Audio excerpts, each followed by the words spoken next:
According to an article I read recently, married Christian couples can have great sex lives. Surprise, surprise. Although, I'm not surprised. I'm Christian, and I'm married, and I don't have any complaints. This article is actually written by an apparent Christian woman, and it's entitled, "I'm a submissive Christian wife, and my marriage is blazing hot." One of the factors that she mentions makes her sex life so great is being a submissive wife. Of course, that goes along with Ephesians chapter 5 verse 22, which states, "Wives, submit to your own husbands as to the Lord." It is the will of God that women be submissive to their husbands, as long as doing so doesn't violate any moral standards. The definition of submissive, according to Google, is ready to conform to the authority or will of others, meekly obedient or passive. How the author of this article explains it is this way: "I am submissive in that while my husband and I openly discuss all major decisions that impact our family, I ultimately yield to his decisions. We agree on some things, we disagree on others. That's marriage. But when it comes down to deciding time, I defer to him."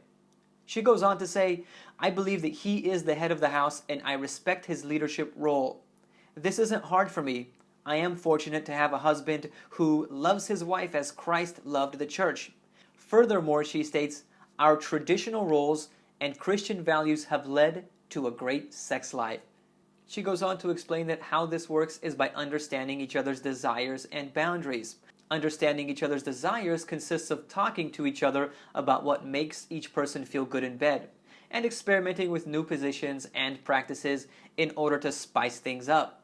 About boundaries, she mentions things like pornography and orgies being out of the question. And I agree here, Christians should not participate in these things, and even some other things that the world practices, which can be downright perverted and borderline homosexual, if you know what I mean. Let me explain. If a man has a woman, it is of my opinion that he should treat her like a woman in bed, and not do things with her that gay men do with each other for lack of the proper physical anatomy that both a man and a woman have, if you catch my drift. Things like pornography, orgies, and other sexual immoral behaviors are strictly prohibited by the Bible for our own protection, and so that we would mutually respect each other in marriage. Thank you for watching. Subscribe if you're new. If you enjoyed this video, please like it and share it.